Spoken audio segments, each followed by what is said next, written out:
Jagan is best నా ఉద్దేశంలో. ఎందుకంటే ఎవరిని ఒక మాట అనాలని ఉద్దేశం పర్టికులర్ గా గెలికి మరీ చేపించుకోడు. వీళ్ళు చిన్న చిన్న వాటికి పెద్ద ఆర్గ్యుమెంట్ చేయాలని ఉండదు.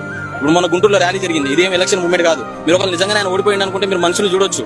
ఆ ర్యాలీ కనీసం 14 గంటలు నాన్ స్టాప్ ప్రజలతో నిండిపోయింది మొత్తం. అంత ర్యాలీ సీఎం వచ్చినా కానీ జరగలే, పవన్ కళ్యాణ్ వచ్చినా, చంద్రబాబు ముగ్గురు కలిసి మీటింగ్ చేసినా జరగలే.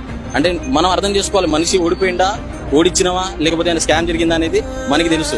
ఎందుకంటే చిన్న చిన్న వాటికి ఆర్గ్యుమెంట్ చేసి పెద్ద పెద్ద అవే నరేంద్ర మోడీకి ఆయన సీదా చెప్పిండు, నేను నా రాష్ట్రం కోసం బాగుపడడం కోసం నీతో మాట్లాడతా కానీ లేకపోతే మేము ఎలాంటి సంబంధాలు మీతో పెట్టుకోమన్నారు. ఈవెన్ ఇప్పుడు కొంతమంది ఉన్నారు, పేర్లు అంటే మనం చెప్పాల్సిన అవసరం లేదు, ఒకరు తిడతారు, అవసరం వచ్చేసరికి మళ్ళీ వాళ్ళతో కలుపుతారు. అది మనం చూసిన పర్టికులర్ గా అవసరం లేని విషయాల్లో లడ్డు విషయాన్ని గొడవ పెట్టారు, అది ఫేక్ అని తేలింది. దాని తర్వాత ఏం మాట్లాడమంటే ఏదో చిన్న చిన్న విషయాలు చెప్పి సారీ చెప్పి తప్పించుకుంటారు. చిన్న లడ్డు విషయంలో ఎంత పెద్ద మిస్టేక్ అది. తిరుమల తిరుపతి దేవస్థానంతో ఆడుకుంటే ఎవరికైనా పాపం తగులుతుంది. ఆ విషయం మనకి తెలుసు, ఆ దేవుడికి కూడా తెలుసు.